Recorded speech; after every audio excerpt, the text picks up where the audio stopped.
നമ്മളെ ഈത്തപ്പഴം മരമൊക്കെ ദാണ്ട കായ് വന്ന് ചെറിയ ഈ വെയിലത്തും അത് ഇങ്ങനെ കായ്ക്കണമെങ്കിൽ ഭയങ്കര കഴിവ്.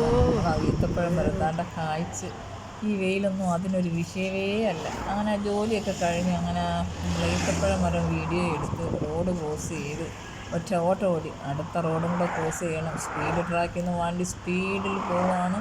അതിൽ സ്പീഡാക്കി ഞാൻ അവരെയൊക്കെ വിടുന്നു. അങ്ങനെ ആ റോഡ് ക്രോസ് ചെയ്യാനിങ്ങനെ വെയിറ്റ് ചെയ്ത് നിന്ന് ചേട്ടൻ ഓടിയില്ലേ അടുത്ത വണ്ടി ഓടിക്കൊണ്ട് വരും. അങ്ങനെ ഓടി രക്ഷപ്പെട്ട് അപ്പുറത്തിറങ്ങി. അങ്ങനെ ആ വഴി ഓരത്തെ ഈ പുല്ലുമൊക്കെ കണ്ട് ഈ ചൂടത്തും ഈ പുല്ലുകളൊക്കെ നോക്കെ കാറ്റിലാടി രസിച്ച് നിൽക്കുന്നു. അവർക്കൊരു വിഷയമേ അല്ല. സണ്ണി ചേട്ടാ എനിക്ക് പുല്ലാണേന്ന് പറഞ്ഞ് പുല്ലുകളൊക്കെ ഇങ്ങനെ നിന്ന് ആടി കളിക്കുകയാണ്. ചെറിയ കാറ്റുള്ളതുകൊണ്ട് നല്ല സുഖമാണ് നടക്കാനേ.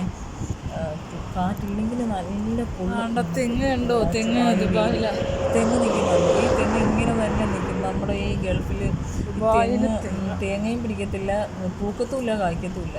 അവരിങ്ങനെ നിൽക്കും വളർന്ന്. അത്രയും വളരത്തുമില്ല, ഒരു ഹാഫ് പകുതി വരെ അങ്ങനെ ആയിരിക്കും. നല്ല ഈ പുല്ലൊക്കെ ഇങ്ങനെ അവർ വളർത്തി നിർത്തിയിരിക്കുക കേട്ടോ. ഈ വൈകുന്നേരം ആകുമ്പോൾ ഈ പൈപ്പൊക്കെ അവർ ഓണാക്കും. ഒരു കറുത്ത പൈപ്പ് കിടക്കുന്നുണ്ട്. ഇതൊക്കെ ഓണാക്കും, വെള്ളം ഒഴിക്കും. പക്ഷേ നല്ല രസമാണ് കേട്ടോ. അങ്ങനെ വഴിയോരത്തുള്ള കാഴ്ചയൊക്കെ കണ്ടിങ്ങനെ പോവുകയാണ്. ഈ റോഡും ക്രോസ് ചെയ്ത് വേണം പിന്നെ നമ്മുടെ രഥത്തിലെത്താൻ. രഥം അപ്പുറം ആ സൈഡിൽ വെയിറ്റ് ചെയ്ത് കിടക്കുകയാണ്. അങ്ങനെ അതാ 2 ചേട്ടന്മാർ വരുന്നു. ആ ചേട്ടന്മാരും കൂടെ പോയിട്ട് ഒറ്റ ഓട്ടത്തിന് അപ്പുറത്തെത്തണം, അല്ലെങ്കിൽ അടുത്ത ട്രാക്കിൽ നിന്ന് അടുത്ത വണ്ടികൾ ഓടിക്കൊണ്ട് വരും.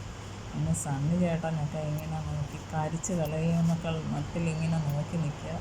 പക്ഷേ നമുക്ക് ഈ വെയിൽ കൊണ്ടല്ലേ പറ്റും. നമുക്ക് ജോലി ചെയ്താൽ ജീവിക്കാൻ പറ്റത്തില്ലല്ലോ. അങ്ങനെ ഞാൻ എൻ്റെ വണ്ടിയിലോട്ടൊക്കെ കയറി. അപ്പം വീടെത്തണം. അപ്പം അടുത്ത വീഡിയോയുമായിട്ട് എത്താം.